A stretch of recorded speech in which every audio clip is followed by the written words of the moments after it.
a lot of developers love SQLite, right? And they use it for to do their integration tests and all of that stuff. Like I think, we talked about the latency advantages, and I think you made the right sort of connection to sort of developer experience. I think that's why people love SQLite. It's like, there's my database. You don't have to care. It will just be there and serve your queries, right?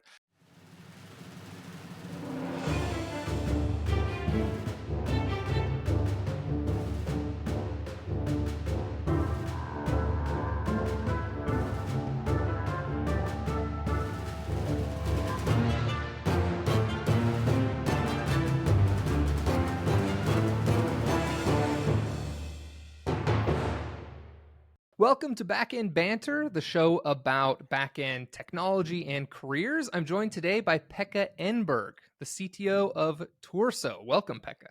Thanks, Lane. Thanks for having me. Yeah, super excited. I interviewed Glauber, who is the CEO, about 10 episodes back, where he talked to us about distributed databases and ScyllaDB. And today, I think we're going to focus a lot more on SQLite and some of the ways that it's kind of changed over the years. Why don't you take just a second and introduce yourself to everyone? Tell us who is Pekka? Yeah, sure, absolutely. So I'm Pekka, CTO and founder of Turso, and basically what we do is to bring data where your code is running, or at least as close as possible. And basically the way we do that is with SQLite, and we're doing a bunch of cool stuff to make that happen. So I'm sure we're going to get more into detail about like what we do and why we do it, but that's basically what we're doing. Amazing. And how long have you been working on Torso? So the company is 2 years old, actually, in a couple of weeks. For the first year, we work on a different product, and so Turso turns 1 roughly sometime in December, I think. You mentioned that your mission with Turso is to bring data close to where companies' code is running. Yeah. And a lot of people listening to this might not know exactly what we mean by that. So when you say where your code is running, like where are you talking about? Yeah, absolutely. So usually when we talk about this, people don't necessarily know like what the problem is. So you have your data in a database, right? Whether it's Postgres, MySQL, it's essentially client server architecture. So you have the data running, or not data running, but data is on a server, database server running somewhere. And then you have your backend code. For example, you write something in Go or TypeScript or whatever. And that's where you do your business logic, right? So what you need to do to access your data, you go over the network to this database server, execute SQL, for example, and get some results back, right? So the issue is that you usually deploy these databases in a cloud environment.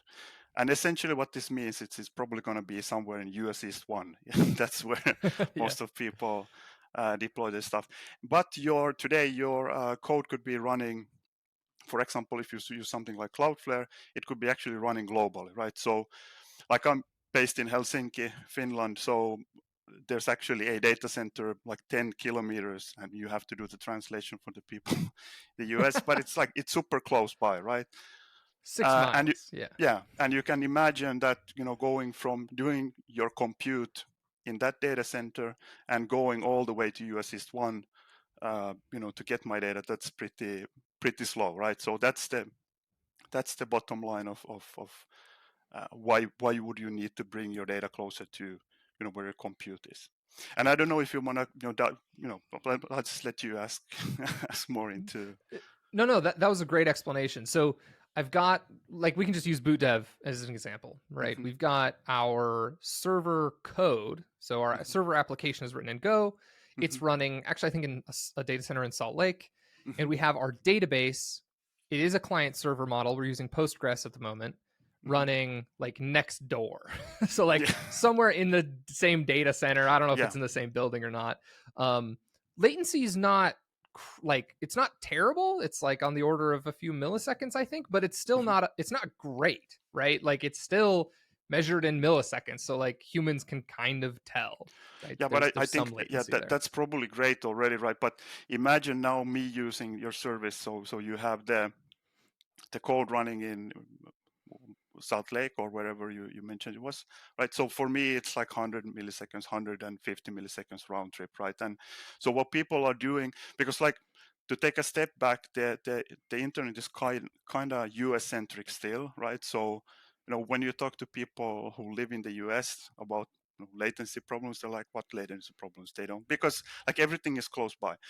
But Yeah. actually, if you look at like e-commerce, for example, usually the sort of segment of people you sell to are US, Europe, and even Australia, right? It just forms this one sort of globally reaching area where people want to access your site, and they all should have the same kind of a snappy experience, right? So that's why a lot of, especially front-end minded folks, have really been doubling down on edge functions and all of that stuff, right?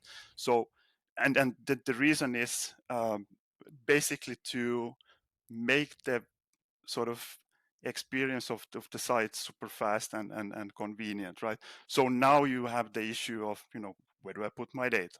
So this is all super interesting to me because I'm actually really new to like the B2C or business to consumer software Hmm. space. So for everyone Hmm. listening, kind of an overview of what I'm talking about is almost any software company, so a company that ships software as its product, Hmm. can kind of be classified as either a business to consumer company or a business Hmm. to business company.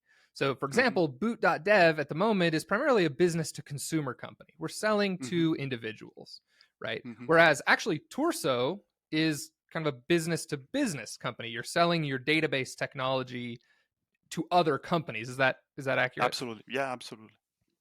Cool. Absolutely. And But the interesting thing, yeah, sorry, go ahead. so a lot of individual developers maybe could be considered as consumers in a sense, because like Hmm. all the people building their sites, hobby projects, side projects, so forth. So that's also one I'm not sure if that was something you wanted to get into, but like it also sort of puts some constraints on how we present the product, basically.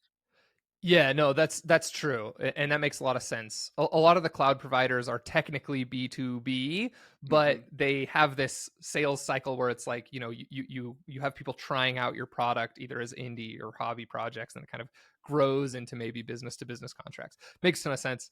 Boot Dev's kind of the same way in the sense that we technically do have business customers. Like we'll have a business that will buy Boot Dev licenses for individual Mm-hmm. developers at the company. Mm-hmm. Um, but I would say we're primarily B2C, which is a change for me because most of my career as an engineer, I've worked at B2B SaaS Mm-hmm. companies, so Mm-hmm. like software as a service products. And I would argue if you're working at like a mid sized B2B company, this whole discussion around like, putting stuff on the edge often Mm-hmm. is less important than in the B2C world. In the B2C world, it's like, seems to be much more critically important because when you're doing e-commerce, you're trying to get people to check out, you need those page loads to be snappy, right? Or you literally Mm-hmm. start losing money. And so when I started Boot Dev, I built this like very traditional kind of B2B architecture just because it's what I'm used to. I could spin it up Mm-hmm. quickly. And now what I'm finding is like only 35 or 40% of my customers are in the US. And so Mm-hmm. anyone outside the US at the moment is getting, I mean, it's not a terrible experience. It's certainly good enough that people are still liking the product and enjoying it, but it's Mm-hmm. it's not as snappy and latency is not as low as it is for my customers inside the US. So I'm already looking at ways that I can kind of improve that. Yeah, and I think that's happening across the board. So latency is like it's a super interesting topic just on its own. So you know, a lot of people probably have heard these magic numbers of 100 milliseconds or 200 milliseconds. Actually, I spent quite a bit of time trying to track out to track down like where does this come from, like why does latency matter, right? And especially in e-commerce, it matters a lot when you talk to whoever is working in e-commerce. They say latency matters, but basically that you can think of latency as like a three steps from human perception point of view. Bear with me. It hopefully makes sense in a sec. So Yeah, yeah. like once you cross the 100 millisecond threshold, and this is just like a ballpark number, so actually anything below 100 milliseconds humans just perceive as instant, right? You don't notice a delay, right? And once you get to the second mark, 1 second, right? then the experience it feels slow, right? Um, it's not terrible necessarily, but you feel that it's slow, and like there's this sliding window from 100 milliseconds to 1 second, and then once you go beyond 10 seconds, people it's just people Unusable. might Yeah. even think that it's just, yeah, exactly, right. Yeah. So that's the funny thing about databases, and as I mentioned, having the database on a different continent, that's usually already 100 milliseconds round trip, right? So once you add data to the mix, you are sort of, if you were on this 100 millisecond budget, which not all sites are, but but it's going to be tough to even get to the 1 second mark, if you go back and forth a lot, from your client code Yeah. to the database. Okay, I want to repeat that rule of thumb because I've never heard it put so well and so simply. So It's not me. if I'm hearing you right, Yeah. So go ahead. But it's not me. It's like it's that. So that this. So what I did was, I knew that AWS, for example, had mentioned these things, and Google. So in 2010, or roughly, like in some conferences, and I really drilled down, like, where is these numbers coming from? And this is, I think it's a study from the 1970s or something, which just gets these ballpark numbers. okay, cool. Um, so 100. So first of all, when we're talking about latency, we're talking about like how long it takes information to travel, basically, right? Like I'm doing something on my machine. How long is it Hmm. going to take for the server that I'm interacting with to know about what I'm doing, or how long is it going to take me to get data back from the server? Is that Hmm. accurate, roughly? Well, you can, yeah, absolutely. You can make it more generic and just say, like, when you observe a reaction to your action, and it's sort of, Yeah, because it also depends on, so latency is it depends on what you're measuring, right? So usually you think about response time, right? And or actually, if you're doing front end development, you are thinking of your whole site load and everything is up and running and so forth. But yeah, absolutely, what you said is that would be the sort of latency to the database server to get the data. right. So like, yeah, from like a front end perspective, I click a link on a website. How Hmm. long does it take for that page to load? Right? How long does it Hmm. take the server to give me that the front end of the site? And then, Hmm. our audience is mostly back end developers. Hmm. So it's like, okay, once you have the web app in front of you, maybe I Hmm. click to save my username. How long does it take that request to get back to the database, save the data in the Hmm. database, Hmm. and come back and tell the user, everything was saved properly? Yeah, absolutely.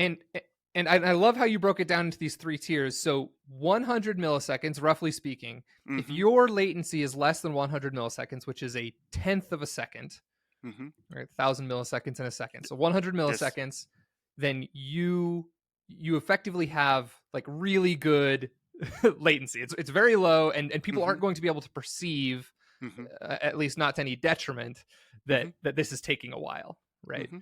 Exactly. And then you said 1 second is kind of where it starts to get, how would you describe it? At 1 second, it starts to get clunky, like people are Yeah, getting it's well, it starts frustrated. to feel, yeah, it starts to feel slow and clumsy, but you probably get already that to, like, 500 milliseconds, or like, it's just a sliding window, but like 1 second is, like, after that, it is definitely slow. And you know Yeah. this from experience as well, right? If you go to a website, like, that 1 second wait, that feels like forever. Yeah. And then 10 seconds, it's like almost nobody's waiting around for 10 seconds. So they might Hmm. even just assume that it's broken. Yeah. So, yeah, that makes a lot of sense. And I think, especially for people that are new to technology and programming, like just having those kind of like ballpark figures in their head Hmm. can be really Absolutely. helpful.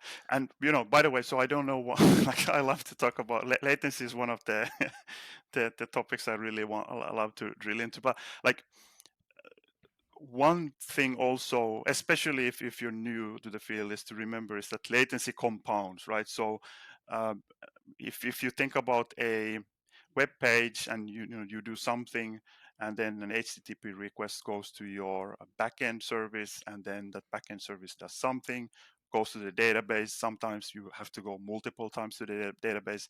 So basically, this is the user perceived latency is going to be to sum of all of this, right? And there are different ways to mitigate that with parallelization, all of that stuff, right? But, like, the big thing about latency is that it compounds, right? So it's just good to remember that if your database access, for example, is that 100 milliseconds, that's not the whole thing, right? So Right. that's why it becomes important as well. Yeah, I'm glad you brought this up. So again, I love using concrete examples. I think it makes it Mhm, really easy for people to understand what we're talking about. Let's take the example of boot dev. mhm, So boot dev, one of the things you do very often is you submit your answer to an assignment. So you write some mhm, code, you click mhm, submit, and then essentially what happens from a latency perspective is an HTTP request is sent to our backend, which, like, if you're in Utah, maybe it's, I don't know, 50 milliseconds or mhm, 20 milliseconds or something. But if you're across the world, maybe it's 300 milliseconds. I don't know, mhm. ballpark, Yeah, right? yeah, yeah, yeah, So absolutely. that HTTP request is sent. And then the very first thing that happens when that HTTP request gets to our backend is we need to check if you're authenticated. So we like grab your Mhm, authorization header and then mhm, we go to the database. We do mhm, a round trip to the database and we say, hey, database, which is a client server model. So, like, mhm, our server and our database, while in the same data center, are on different machines, right? So mhm, there's still a request there being sent. So our mhm, server talks out to the database and says, hey, does this user exist? If so, like, do they have the proper permissions, whatever, and gets the user data back. Then it makes mhm, another request to the database, right? So this is all still happening since you click the, like, from when you click the yes. submit button. There's the big HTTP Mhm, request to the server. We go to the database to ask for the user. We go to the database again to ask for the assignment, right? And then we run some logic on the server and say, like, was the assignment correct? And then if it is, mhm, it responds in the HTTP request. So you could, like, you can think of that as like three round trip, like, network requests that mhm. all had to happen just in the space of, like, you clicking the button. Yeah, absolutely, absolutely. And if you want to make it, so it's even more complicated than that, right? So because latency is not it's not constant, right? So um, I don't know how much we want to get into it, but there's something called tail latency, right? So latency is not a number; it's a distribution, right? So um, you know, oftentimes we actually talk about average latency, which is actually just the inverse of your throughput. But basically, what it means is that sometimes your latency, so just going over the network, right? So maybe it's most of the time it's 20 milliseconds or whatnot, right? Sometimes it can be 40 or even that 1 second, right? Because of the there are routers in between and all of that stuff. But it actually sort of you can drill down all the way to the operating system, right? And there will be these sources of variability in latency, right? So it's yeah. So what you just explained is 100% correct, but it's even worse, right? Because if you increase the Yeah. loads in the system and all of that stuff, right, it becomes and that's why latency is such a fascinating topic to optimize for, right? Because I don't know if you can ever win, right? Right. You can make it There's better in so the many average different layers. case or whatever. Yeah, Yeah. No, that makes absolutely. sense. So I want to talk about and kind of, have you answer some questions now about SQLite, because Hmm. I know, so, like, first of all, let's just reiterate something. So most applications out there, or I don't know if this is actually accurate, but most web applications that I've worked on follow this Hmm. client server model of, like, I have Hmm. my server, which is my back end code, and then I Hmm. have my database server, which is like a separate server. It's like Amazon Hmm. RDS or Google Cloud SQL or whatever. And there's a client server model in that relationship, in the sense that my web server is actually acting as a client Hmm. to the database server, and there's Yes. latency between them. Hmm. When we teach SQL on boot dev, our SQL course actually is using SQLite on the back end. Hmm. So we're running your code against an SQLite database. And several times in the course, we mentioned how, like, SQL is a language that applies to, like, all these databases. We happen to use SQLite to power this course. Hmm. What's the difference? What makes SQLite different in that model from, like, a traditional Postgres or MySQL or Oracle or whatever? Yeah, so SQLite is an embedded database, or you could a database library. So what you do with SQLite is you put it inside your application, right? So to zoom out, um, as you said, like SQL is a language and it applies to a lot of systems. But typically, the way you use SQL is actually remote execution, right? Um, so you have and most people will know that if you want to use Postgres, for example, you need the Postgres drivers, right? And essentially, and you use those drivers in your backend code, for example, and basically what the driver just does is it provides you this illusion that you are running, like you can just execute SQL, but it's actually is running on a different machine. And this is like really typical architecture. So SQLite is a, is a different type of architecture where there is no server, right? You just have the database, so the relational database engine running in your application. And basically what this gives you is, insanely fast reads in comparison to going over the network, right? Because network latency is always going to, even in a data center, like it's going to be in the milliseconds almost certainly. And when you're reading, because what SQLite lets you do is essentially you are reading from your main memory, right? So we're talking about, hundreds of nanoseconds. Depending on what kind of a query you have, right? But it's a different order of magnitude in terms of latency. Yeah. And it's like whenever I'm debugging data related issues, especially data related issues revolving around speed, Hmm. I'm always really asking like two questions first. The first is Hmm. like, okay, so I've got like sorry, let me rewind back to like the beginning of like how you would look at this through the lens of a backend developer. Usually what Hmm. will happen is like the user's doing something on the page and it's slow. And like that's how you get notified as Hmm. as a developer, right? Is like users doing Hmm. something, it's like way too slow. They Hmm. go submit a support request or tell someone on the team. Somehow this data gets back to you, and you have to go find Hmm. out like which of the endpoints on your server or which of the Hmm. HTTP handlers is like taking a long time. So you go like Hmm. dig through logs, look at telemetry, and you find, oh, like this endpoint on average, or maybe in this customer's case, is Hmm. taking 1 second or 5 seconds or 10 seconds, or God forbid, I've seen like we had at one company I worked with, there was like a really bad endpoint that in certain edge cases could take like 120 seconds to return, Yes. which was crazy, right? Hmm. And like once you find that out, now it's like, okay, what's going on in this endpoint, and Hmm. what's taking the time? And usually in my experience, if it's like a Hmm. medium amount of time, like it's just kind of annoying, then oftentimes what's happening is this thing that we've been describing, which is like there's many database requests happening like one Hmm. after the other. So it's like I Hmm. send one request and I wait, and then I send another request and I wait, I send another request and I Hmm. wait.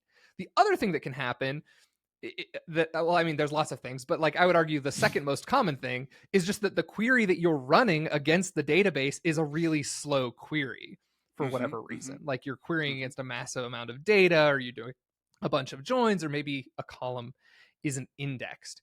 So Hmm. if I'm hearing you right, like embedding SQLite in my database as a backend developer is primarily to solve the first problem, the like latency problem of I'm doing many queries like one after the other, because now Hmm. my database is inside of my application on the same machine rather than existing, outside where I would need to make network requests.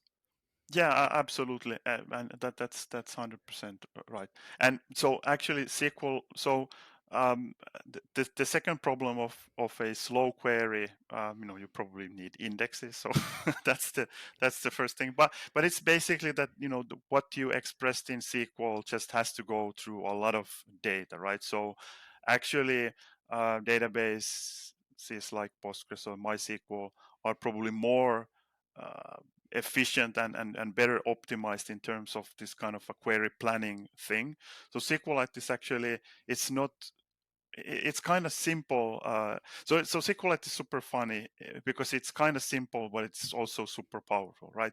So for the second kind of problem, I would expect something like Postgres to do way better job at optimizing these super complex queries. Of course, the trick is that you probably don't want to do them. Um, but yeah, so the first part is really like that's where if you think about your backend service and you mentioned like the authentication thing and then actually doing getting the data that you were actually interested in, like that's a super common problem, right? And there is no, like, you can't there's no way around the network latency. So for those kind of use cases, SQLite is super great. But also, so I think it's also maybe worth mentioning that SQLite was really, I think, designed for a different type of use case where you have embedded applications like all these infotainment stuff and all of those kinds of things where you just want a database and you actually are on a single machine. So you're talking about like a database that runs locally in like a mobile app or something like that. That's a big use case for SQLite, definitely, absolutely. And you're saying those are like use cases that it's used for currently. And if I'm understanding right, you guys are essentially trying to push it outside of just that traditional use case and get it used more kind of server side in web applications, especially web applications that are like becoming globally distributed. Exactly. So I mentioned that the example of using something like Cloudflare. So edge functions is more or less the general term. So I think it's worth maybe just briefly touching on like the topic of Cloudflare workers specific or the model. There are other platforms as well. They're just one of the more popular ones. But basically, what you get with something like Cloudflare workers is that you write these functions. So an HTTP request handler, for example, you write them in JavaScript, or you can use WebAssembly as well. And when you deploy to Cloudflare Workers platform, they actually put it on all of the locations that they have, and I think they have like 200-300 different locations. And like from my perspective, they have one close by to me. So now you basically are able, or depending on where your user comes from, they will be routed to the closest by data center, and that's where this compute is going to happen. And now, how do you bring SQLite to the party, right? Because it is basically tied to a single machine.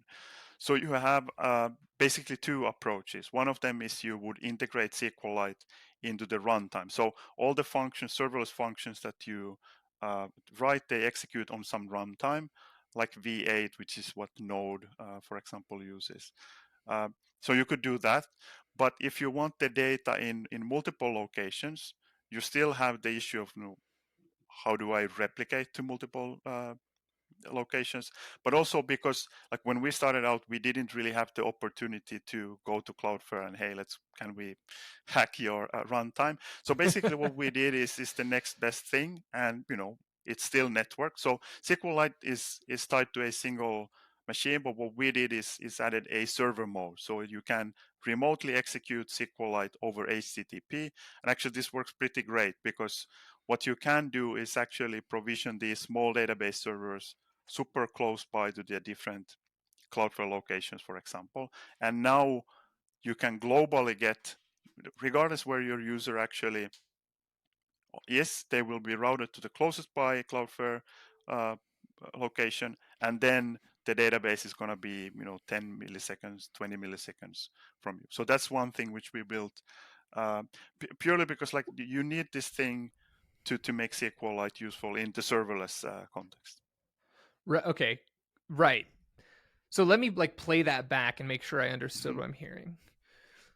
So my initial, like, based on the discussion we've had so far, my initial Mm-hmm. guess would have been that, okay, if I have a server that I'm, like you said, deploying all around the world. So let's use the Mm-hmm. example of Cloudflare Mm-hmm. workers, and we'll contrast it with boot dev again, because I think it'll provide a good example. So Mm-hmm. when I deploy my server side code in boot dev, Mm-hmm. a copy of my code gets pushed up to the data center in Salt Lake, and then everyone around the world makes requests to that data center when they want to interact Mm-hmm. with my backend. Mm-hmm. Whereas with a more serverless edge function route, like if we go that architecture, Mm-hmm.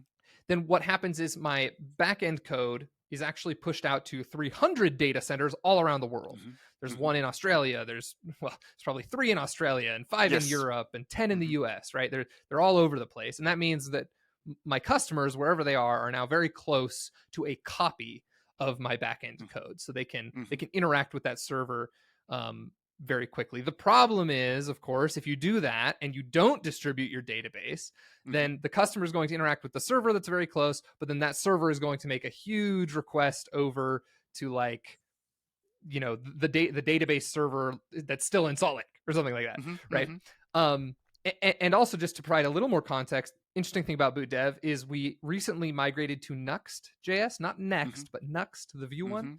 Mm-hmm. Um, Mm-hmm. and we have like our front end back end, our back end for Mm-hmm. the front end, Mm-hmm. Mm-hmm. and that actually does run serverless all across the world. But our backend, like the API that sits in front of the database, that is still just in Salt Lake. So people Mm-hmm. get like really fast page loads on for like the front end, but then when they want to interact with our backend, they're still making requests to Salt Lake. Okay, so you've got your backend distributed. Let's just say you've done this like Cloudflare worker thing. Mm-hmm. My initial gut reaction to what we've been talking about is like, okay, Torso probably embedded SQLite in the runtime. Like you said, like if you're using Node.js on the backend, then they just embedded it straight into like, whatever environment exists there that's executing the JavaScript. Mm-hmm. We use Go, but I imagine like the same idea. You could embed either the SQLite database into the compiled Go binary, or it could just live there on the same machine. But what you're saying is you didn't do that. Instead, you took the SQLite database and you distributed it everywhere across the world. Mm-hmm. And now my server just happens to be pretty damn close, right? So like I've got a server in Australia. I also happen to have a Torso database in Australia that's running SQLite. And you said you essentially had to hack is probably a disingenuous term, but like you had to change or update SQLite to allow it to work in this client server model. Is that accurate? Yeah, I have nothing against good hacks, but actually, so when we started out, December last year, roughly, what we actually wanted to initially do is to just take SQLite and take that embeddability. So I think it's maybe it's worth sort of reminding ourselves that in a serverless context, you write your application code, and you probably don't write everything, like it's probably just fragments of your application, but you write this logic and you deploy it everywhere, but that's stateless, right? So from an application developer perspective, there is no state, right? So unless you are the provider, there's no way you just don't have the ability to retain that state. So that's why we did that. Decided, okay, we're going to go with this HTTP route. But it's not that we didn't want to do the embedded thing, and that's actually something we are releasing now. It's essentially embedded replicas, right? So but maybe we would need to talk about replication first. But basically, what we are also going to give is essentially you embed libsql, which is our fork of SQLite. You embed it into your application, and now your application can become a full replica. So that's definitely something that's important. But like for the serverless context, it makes less sense again unless you're the provider. Where you could just you could integrate libsql embedded replicas into the runtime itself, but there's other ways to do get your code distributed. So Cloudflare Workers is an example of this serverless approach, but you have, for example, Fly, which just gives you machines. And actually, we run Turso on Fly, and now you have like 32, 33 different locations across the world, and these are just machines, or fractional machines typically. But so Yeah. in that kind of, if you run your backend on Fly, for example, then embedded replica starts to make tons of sense because you have the storage there where to put the data into. Okay, this is really cool. Like I've said, I'm looking at how we can. So like we just migrated to Nuxt like last week, Mm-hmm. from a standard like Vue SPA, Mm-hmm. and a big reason behind that was performance in places around the world. Right Mm-hmm. now, you can get like a full page load with most of the data Mm-hmm. there. It was like cached, Mm-hmm. whereas before you had to always reach out to the database. And kind of the next step that probably won't be happening like this year, but hopefully next year is Mm-hmm. I'll be looking at how we can distribute our database so that customers around the world have even faster load times and performance and Mm-hmm. things like that. What you just said about replication is really interesting to me because and I want to again just play it back to make sure I'm understanding correctly. So Mm-hmm. the current kind of model, if I'm going to use Torso, is that I distribute my data backend, so like my Go API, Mm-hmm. serverless, right? It's like serverless functions around the world using a product like, I don't know, Cloudflare Workers or AWS Lambda or whatever. Mm-hmm. I've got that code everywhere. And kind of the current torso model is now I'm going to put my data, I'm going to take that and replicate it everywhere across the globe in SQLite databases that are like very close to Mhm. the Cloudflare workers or Lambda functions. But now what you're saying is I can get an additional replica of the data within my Lambda functions. And you said it can't be like too serverless in order for this to work. I'm guessing because what that means is every time I invoke the function, it's going to Mhm. like delete the database and have to like resync it. Is that why? So that's exactly right. So actually, we had a prototype of something like this, or basically running SQLite on AWS Lambda. But the issue is, so again, it goes back to the whole question around storage. So AWS Lambda is actually um, kind of feature packed, right? There is storage, but you don't really have, they have this 100 megabytes. I think they bumped it up to a gigabyte or something of storage actually on a file system, uh, but it can go away, right? And you don't really control when it goes away, because like, and I'm not an expert on how AWS Lambda works internally, That's but they, abstracted away from you as a yeah, developer. It's like it just kind of goes away sometimes. yeah, but what happens is my best guess is that they recycle the functions, right? Because it's like it's supposed to be transient storage, just for something to use for just a little while, right? So now Yeah. you have this issue. Let's say that you used up the 100 megabytes to keep a copy of your database. So when it goes away, and this goes to, we talked about tail latency before, to synchronize that database, now some of your requests would take really long time. Plus, it's not clear to me if you can actually even know that your database got wiped out, or if you don't have a database, right? So even for AWS Lambda, we'd still almost certainly recommend to use the HTTP access method. But if you get some, if you use something like Fly, or if you're actually deploying on EC2, where you have, like, where that I'm going to have this durable storage, then it starts to make sense. Well, it doesn't have to be actually durable, because it's fine if you lose it, you can just replicate it again. But like something that you control over, and something you don't have to, worry about the replication. So, because if you just take the whole machine down, that's fine. Like that's completely fine. To be clear, when you say tail latency, you're talking about like the worst case latency. So like what the customer who like happens to make the request when the durable storage goes away, like how long their request is going to take. Yeah, I should have been more specific. So when I mentioned earlier that the latency is distribution, so tail latency is the tail of the distribution. So the Hmm. 99%, well, actually 99 percentile happens quite often. I don't remember the maths, but with enough people, like a lot of people are going to experience it. So usually you have like 99.99 percentile or something like that. But yeah, so the extreme slow part Yeah. of your latency distribution. Yeah. So like in statistics speak, you've got like a bell curve of all the requests that are going to your server, and you kind of lay them out in this bell curve, and you're talking about just that little corner of the bell curve that has like all the slowest requests. We don't want those to be too bad, Yeah, because yeah. it's like you can have great average latency, but if one Mhm. out of every 100 customers gets a 10-second load, they're just going to think your app is shit, right? Yeah, exactly. So that's the thing. So synchronizing 100 megabytes of database, like it's not, it's not gonna take minutes, like it's going to be a couple of seconds, right? But somebody's going to experience that. Plus you have no control over it, plus latency compounds, right? So all of these factors come into play, and it's, not going to give a great customer experience for sure. So Yeah. that's like one of the reasons why we didn't, like, we're definitely going back to AWS Lambda and look into ways if we could, because like I'm I guess I'm starting to get a little bit greedy, but from my perspective, if there's some storage somewhere, like, we would love to replicate that. That's the whole thing. I think with SQLite is like wherever you, like, whatever place is the closest, that has a little bit of storage that you have control over, you can almost certainly get SQLite running there. Yeah. It's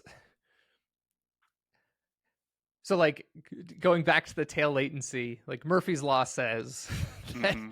your one request out of 100 that takes 3 seconds, it will be your most expensive customer. Yeah. It'll be like your best customer is going to be the one that Yes. gets that and Mm-hmm. threatens to cancel because your app is unusable. Absolutely. Yeah. Cool. Okay, so when we're talking about, I think I'm understanding this kind of new replication model that you guys are working on, where you're still distributing like the almost the source database lives somewhere, and then you've got Mm-hmm. replications all around the world, and then you've got replications of those replications potentially running in the server itself, and that would Mm-hmm. obviously reduce latency a Mm-hmm. ton.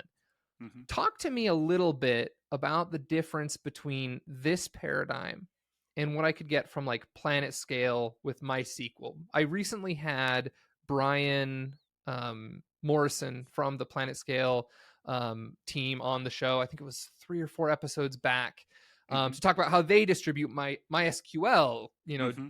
kind of geographically, and how you could get it working with your database. But MySQL is a very different database than SQLite, Mm-hmm. right? What are some of the trade-offs that a backend developer who's trying to decide which paradigm is better for their app? What are some of the trade-offs that you make when you choose MySQL versus SQLite for this kind of distribution problem? Yeah, so not an expert on. So PlanetScale uses a layer called Vitess, which does the distribution, and I think they do sharding. Basically, it's like a layer on top which lets you have lots of MySQL servers running. I would go like so. Thinking from your application perspective, I think the first question you should ask if you're fine with the client server model, right? Because that's even with PlanetScale, for example, or MySQL, that's still the case. And if that's something that you don't really have a problem with, then you can probably use MySQL, and it's going to be fine.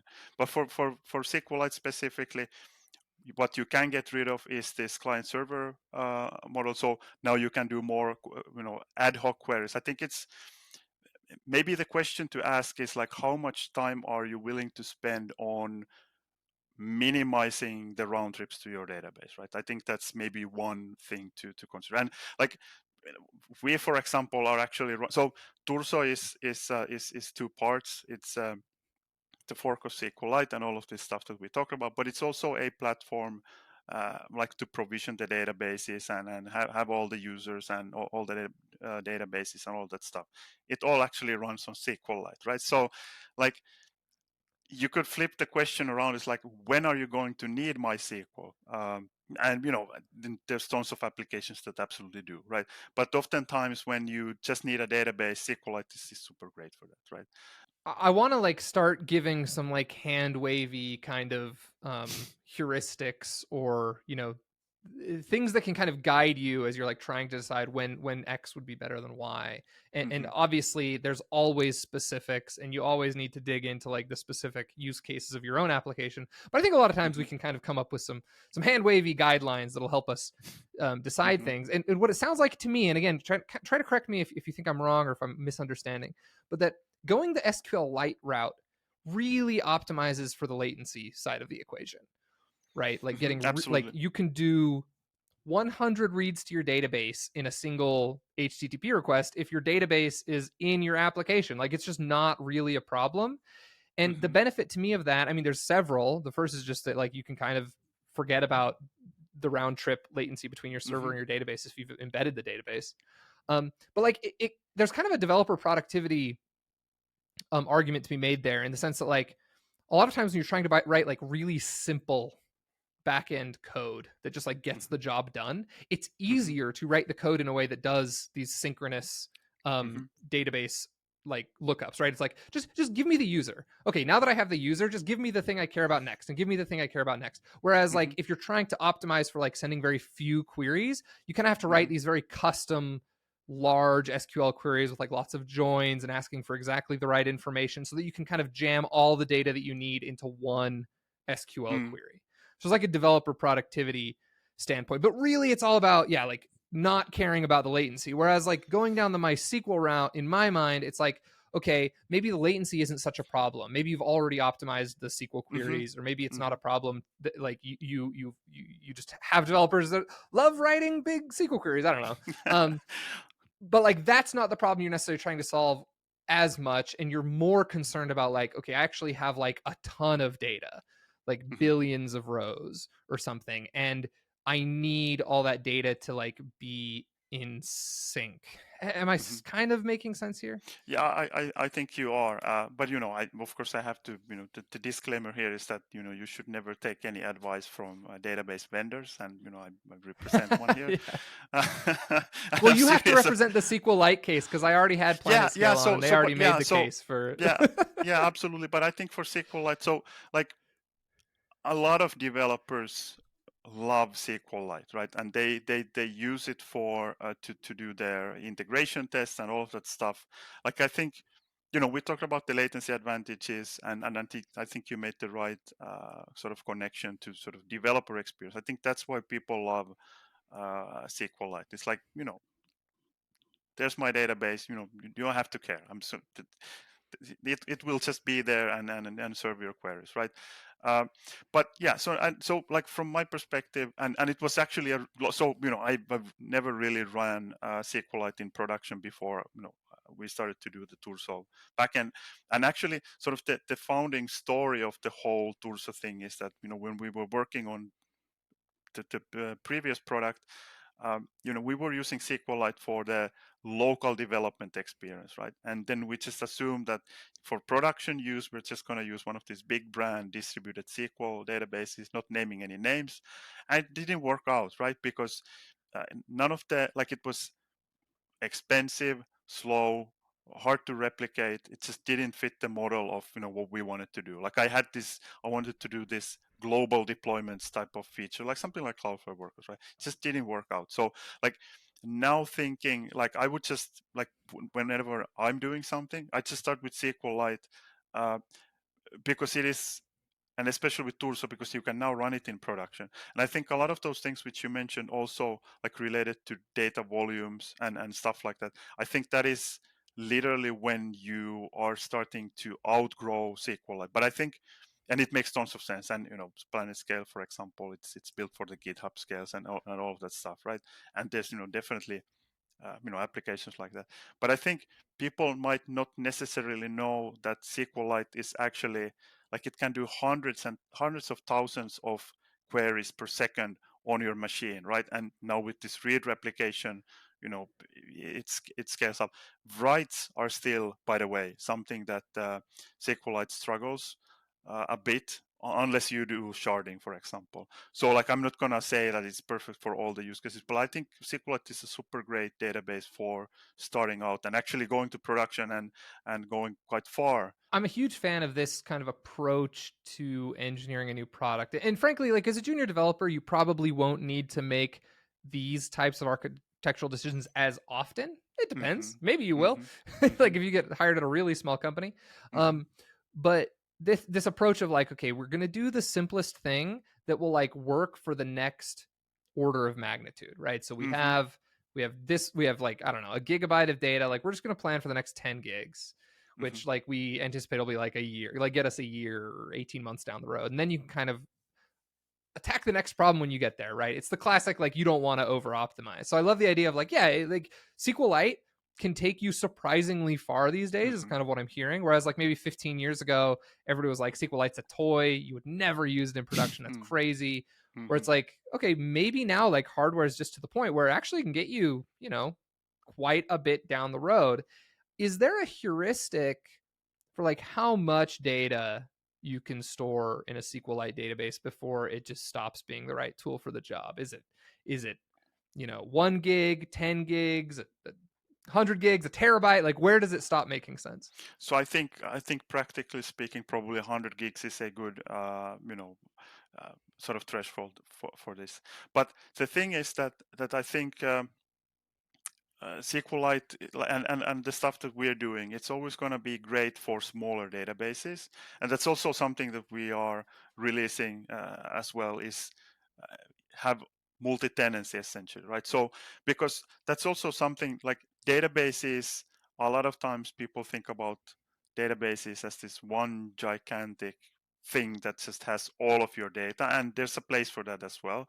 So actually, like, so the way I see is that the Turso, for example, is great for slices of your data. So maybe I should sort of elaborate on that a bit. So because what you are essentially doing with Cloudflare for Workers, for example, is having that logic that is specific to your customers, for example. So personalization close to them, right? Because Yeah. all of the other stuff you can just cache the assets and all of that. So you just want some custom logic related to your customer close by, right? So naturally what you probably want to do is get a small slice of data that is relevant to that customer or the customers in that region, and just have that replicated close by, right?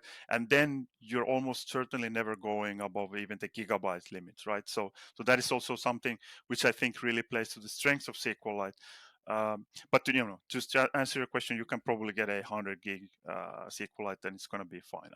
I don't know where the exact, like I keep hearing anecdotes, right? I never measured myself. Like, once you get to the hundreds of gigs, it supposedly gets slower, and then terabyte probably, but then you almost certainly have to rethink what you're doing, like, because that's a great sort of use case for one of these more traditional database solutions. Yeah. So as we're talking, I just pulled up my production database for boot dev in Google Cloud SQL to take a look at where Mm-hmm. I'm at. Just because I want to give people just kind of again, just like an idea of like the scale of this data that we're talking about. Mm-hmm. So we currently have a little over 60,000 registered users on boot.dev. Mm-hmm. And all of the users have, some amount of like exercise completions, and like that, frankly, that is most of the data in our database. It's Mm-hmm. users, information about users, and like information about the lessons that they've completed. Mm-hmm. um so fairly simple data model. With 60,000 users, we currently, our entire database is taking up 0.55 gigabytes, so 550 megabytes, Mm-hmm. Mm-hmm. right? And so, like, based on what I'm hearing, we could 100x and probably Yeah. still be safe in SQLite, which is pretty uh, cool to hear.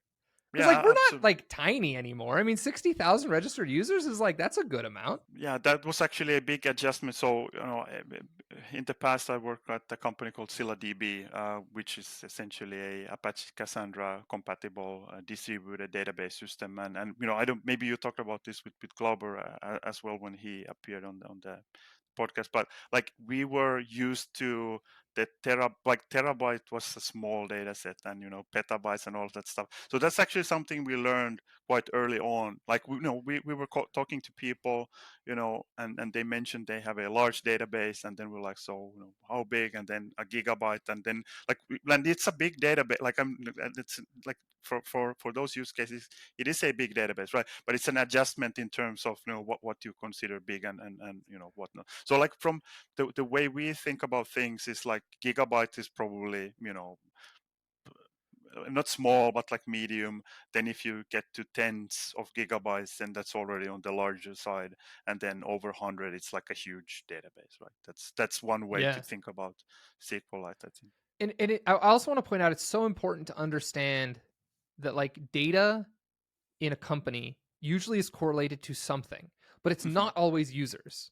So, Mm-hmm. like, for example, on boot dev, it is users. It's Mm-hmm. users and how much those users are like getting through the program, right? Like Mm-hmm. how far they're getting into the program, how many exercise completions they're logging, how many quests they unlock and achievements they get, right? So we kind of have like, okay, the average user gets this far into the course within this amount of time, and like we have our total number of users. We can do like a calculus to figure out kind of how Mm-hmm. much data we need. Mm-hmm. Whereas like companies I've worked at in the past, these B2B companies that were more like marketing analytics platforms, Mm-hmm. we didn't have 60,000 users. Mm-hmm. Like we had much fewer users, but these companies were actually much bigger in terms of how much revenue they made because their customers were much larger, right? So when, for example, Amazon's a customer, they might only have like 10 people from their marketing department as users, but just for Amazon, you might be storing a terabyte of data, Mm-hmm. right? Because you're ingesting like all this marketing data and you're trying to do analytics on it. So it's really important to understand as a backend developer that the company you work for, like their storage or database size is probably correlated to something, like one or two things. It's probably a pretty simple thing that it's correlated to, but Hmm. everyone always assumes that it's users. It's not always users. Hmm. Hmm. Yeah, and so there was actually a great. I had a conversation with someone, I think from AdTech, and we were having the same kind of discussion, obviously, like the database sizes and so forth, right? And then like the architecture that they have is like they have you know petabytes or maybe not maybe hundreds of terabytes, but not lots and lots of data um, in the main database, right? And then what they do is they run all of this stuff through some machine learning models, right? And out pops databases that are the data sets which are in the 100Ks or megabytes, right? So that's a really typical. So one way to also maybe as a backend developer to think about things is that you have the data pipeline, like you have the Kafkas and Red Pandas streaming in data, you have these really large Postgres installations, for example, where you keep all of your data, right? But then to take advantage of that data, like usually the data sets are much smaller. So Yeah. that's also something like even if you have lots and lots of data, your application almost certainly is never gonna go through all of it, except for analytics. That's a so that's also maybe good to mention. SQLite is an OLTP, so online transaction processing, which just means transactional data like orders or users and their what the assignments they did. And then OLAP, which is online analytics processing, is literally about I have this gigantic data set, I want to answer some specific question, I'm going to run through all of the data, right? And Yeah. DuckDB, for example, is the SQLite equivalent in that space. Okay, this transitions into two questions that I'm really excited to get an answer to. The first one is, um, okay, let me again just give an example. Boot dev continues to be a great example, I think. So we have this transactional data, right? Mhm, User signs up. Boom. We create a transaction in the database. We've got a new user record, right? We've mhm, got their email, we got their username, whatever. User completes an assignment. Boom. Transactional record. We log that in our database that they completed an assignment, or they mhm. unlocked an achievement, or they completed a quest, or they earned some gems, whatever. Like very transactional things, right? Yes. Um, those are just like CRUD operations. Create a thing, read a thing, no big Mhm, deal. mhm, SQLite's great for that. mhm, We have a leaderboard, mhm, right? Where we want to be able to say, okay, for today or for the last week, here mhm. are the top 16 users by assignments completed or by gems earned. That might not be what SQLite is built for. Well, it depends. Like so, it depends on how large the data set actually is that Let's you're assume querying. scale. We're Yeah, yeah. hyper Well, successful. We're the largest ed tech company in the world. also, do you need to be real time all the time? Like typically, so Real SQL. So time, yeah, you 100%. want to be real time as well. Yeah, so yeah, so SQLite is probably not the thing to use, because like what you essentially want. So just going to the analytics sides of things, like the cool things that they are doing is essentially laying out the data in a way and compressing it in a way where you actually like you sort of cheat, right? Because you have all the data laid out in this optimal way. And now to answer your question, like it's super fast to run through it, right? So what SQLite, for example, has to do, it has all the data organized in this B tree, has to traverse through the B tree. So that's the main difference. So again, I would probably still use SQLite for the leaderboard and probably just cache the result, right? Or do it batch, Yeah. do it in a batch like once a day, right?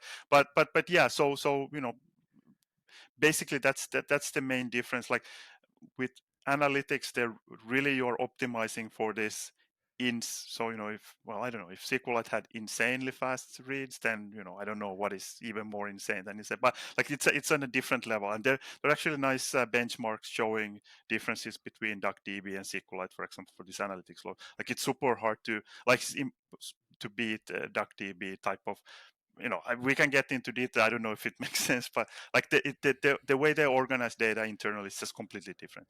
But also Yeah. what it does is it's more difficult to do these ad hoc queries as well. That's Right. Yeah, that's kind of what I'm trying to maybe coax the difference out of, is like, for example, in the past I've used this model where like we were using Postgres mhm, for like transactional data, and then we would mhm, kind of log a copy of like just everything that happened, almost like Hmm. event logs, to like Hmm. Elasticsearch. And then Yes. we would use Elasticsearch to do like really flexible queries into that data without necessarily having to change the structure of the data too much. Hmm. Hmm. And it was more of like an analytical type of query that we were Yeah, yeah, it running. is. I think it is. Yeah, I think it. Well, well, it's search, so that's maybe a third category, or depending on. Yeah. To Yeah. be fair, we actually weren't using it for search as much as we were for like aggregations. Okay. Yeah. Well, that's Elasticsearch also has analytics. really Yeah. That. strong. Yeah. Yeah. Yeah. Yeah. Yeah. That would be analytics. Yeah, definitely. Yeah. Okay, cool. The other question that kind of arose in my head out of this is like, so you mentioned like 100 gigabytes might be like a good benchmark. Again, not like a hard number, hard rule, but Hmm. like a good benchmark for when you might be starting to outgrow SQLite. Hmm. Um, the question I had is like, that makes sense to me, especially like in an embedded scenario where like I've got the database embedded in my application, got 100 gigs, no problem. Does it pose a problem for like replication? So like if I have a 100 gigabyte database running on Torso, Hmm. is it going to take a lot longer to get that data replicated out to all the edge locations? And do I need to consider anything there? Yeah. Basically it's more about the initial bootstrap, right? So it's the same problem when we talked about AWS Lambda, right? So if you have 100 gigs of data, then it's going to take a while to get it over the network, right? So when you create new replicas to different locations, then it will take a while for that replica to come back up, right? But Is after that that, like it's. 5 minutes a day, a week? No, so I would expect 100 gigs to be like a minute or something. Like, and Oh, then now wow. some Okay. maybe somebody now does the while That's less listening than to this, does DNS the math. propagation. That's Yeah, fine. no, but it's like, but it's not like even 100 gigs is not that much data, right? But it's a lot, but it's not that much, right? So and again, it depends on the network. But one thing to really remember is, like, for example, with Turso, these are essentially data center locations, and Fly is providing the sort of backbone between the data centers and so forth. So it's not like it's going over your wireless router and all that stuff. So there should be bandwidth Yeah. available, right? But after that, it's basically what you are replicating is the changes, right? So that's the thing where we build, and we're not the only ones. There's LightFS, for example, doing something really similar. What you do is, you have one instance accepting the writes. We call it the primary server, and then every change ends up being like so in SQLite speak, it's called the write ahead log. But it essentially just captures the write, right? So what changed in the database, and then you just send this change to everywhere. They apply it to the database, and then that's it, right? So it's replication sort of has two components. One of this the bootstrap thing, but the other one is purely just around like what is your write throughput, and Yeah. that's. So to be clear really quickly, like if I do go and distribute my database around the world, my reads are going to get really fast. Page Hmm. loads are going to get very fast. Hmm. But like when I want my user to like again like submit an assignment, so I need to Hmm. like save a record in a database. That request probably won't be impacted as much because it does still need to go to the central server. Yeah, it needs to go. So it's something we want to fix, right? It's not. It's. Yeah, I don't know if we want to get into it, but maybe we should. But yeah, so that. But right now, as things are, you're always going to write to the primary, and that is, and also with SQLite specifically, write throughput doesn't really scale. So that's sort of the main downside of that approach. There are ways to fix it, and there's some really cool stuff happening in the SQLite ecosystem, basically to make it possible to write everywhere and then to synchronize those changes, something Yeah. called CRDTs. And there are other approaches as well, and that's super interesting approach, because like I think once I mentioned, I think SQLite and Turso is really great for these personalization type of use cases, but those are reads, right? But once you actually Mhm. have a database super close by, it would be nice to have those local rights.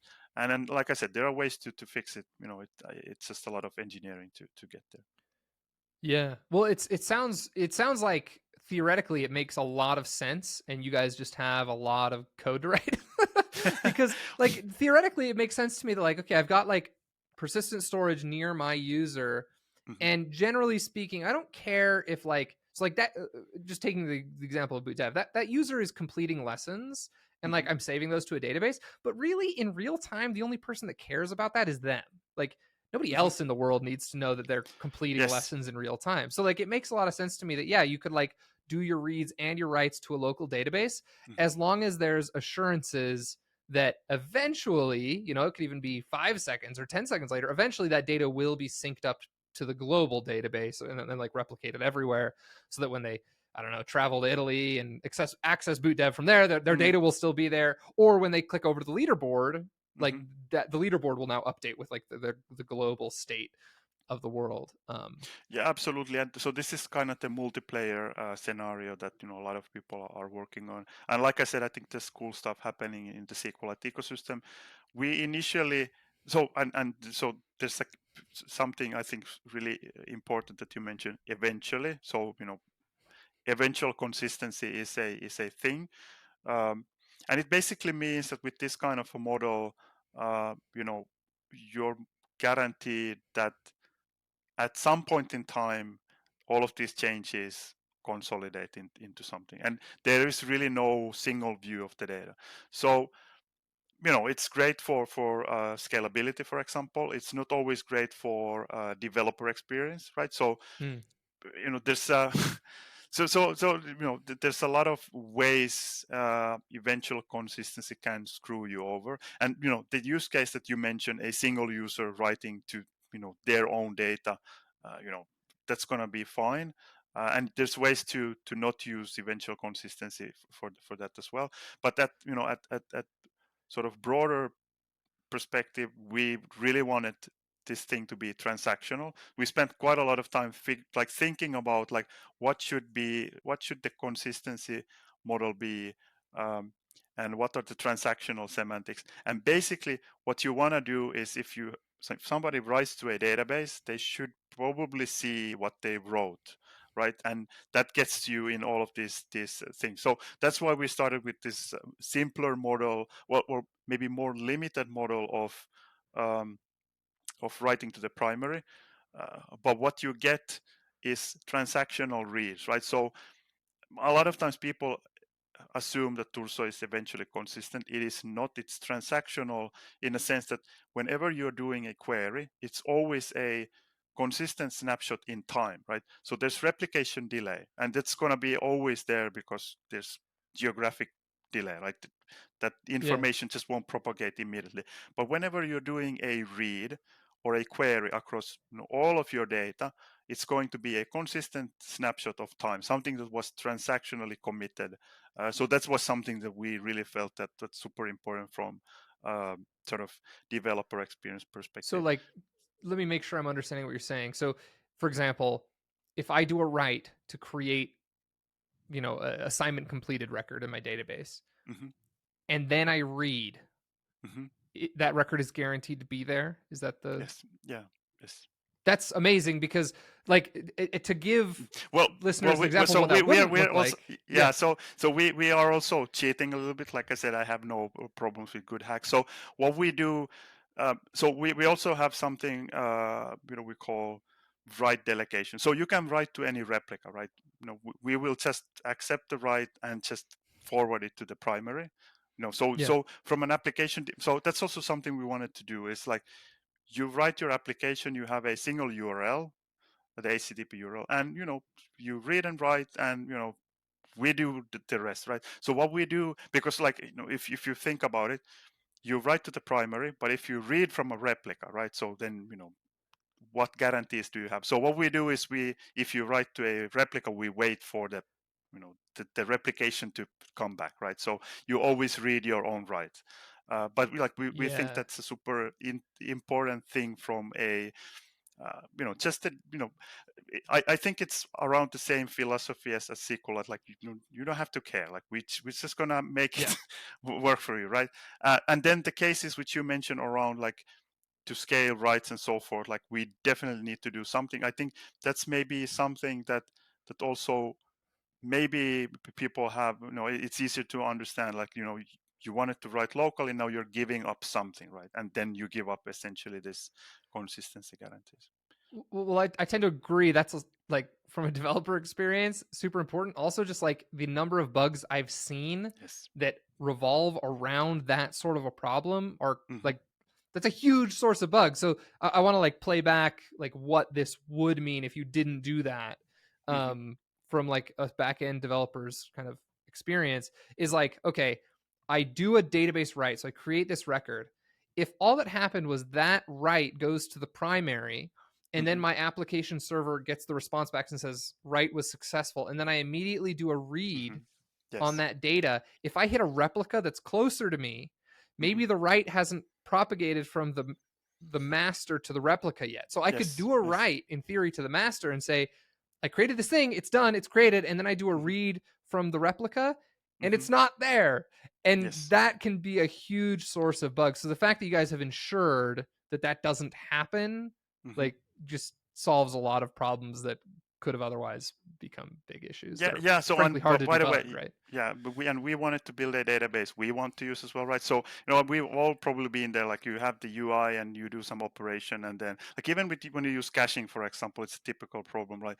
You as a user, you did something, you think you had an sort of impact on the system state, and then all of a sudden you just see the old thing, right? And that's because Yeah. caches wasn't invalidated or whatnot, right? So that's also something we really wanted to build in, and like make the sort of simple and easy cases super simple, and then if you need to do something more complex, then we should allow Yeah. that, and but you're gonna pay a heavier price in using. So, but I think, like, we were actually super worried when we initially announced this thing around write throughput as well, right? So, and I think some of that maybe was because of the Scylla background, because writes are super important, and it could do hundreds of thousands and even millions of writes per second and stuff like that.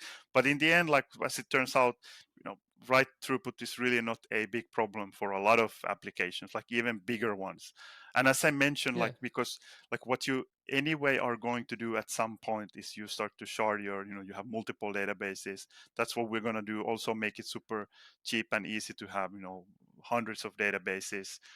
Because so one of the things which we didn't talk about, which maybe is also worth highlighting, SQLite is, as per the name, super lightweight, right? So you can have lots of SQLite databases on a machine. And maybe I should have mentioned that in the MySQL comparison as well. Like, that's also like, but maybe it's like an internal thing which it's hard to explain. But at the end of the day, SQLite uses very little memory to host the data, so you can have lots of them.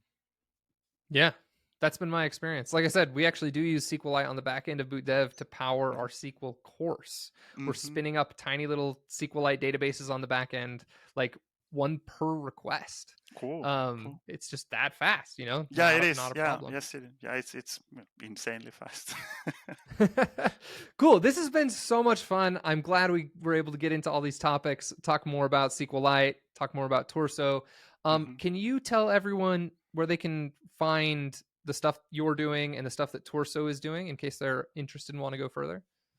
Yeah, so you should probably just go to turso.tech. That's the main website. Like, we're gonna just have all the information there, and just join our Discord as well. Like, we are always there, happy to answer questions. And the SQLite fork that we did is called libsql. You can find, like, all of that code is on GitHub.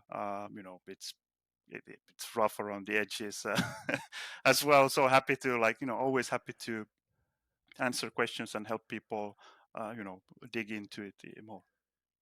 Fantastic. Is libsql written in C? So libsql is written in C for the parts that SQLite is. So what we did with SQLite is, and you don't really want to fork SQLite. So we did minimal modifications. We added some hooks and so forth. All of the cool stuff, the replication stuff, multi-tenancy stuff, is written in Rust. So we Rust. essentially, Okay, like, cool. wrap around SQLite. So we kind of embed SQLite Got it. within libsql. Because Rust has fairly simple ways to get C code Yeah, into absolutely. your Yeah, binary, yeah, right? yeah. Cool. Yes. Very cool. Love to see it. Thanks again, Pekka. Anyone who's interested, check out torso.tech, and we'll talk to you later, man. Thanks again. Thank you.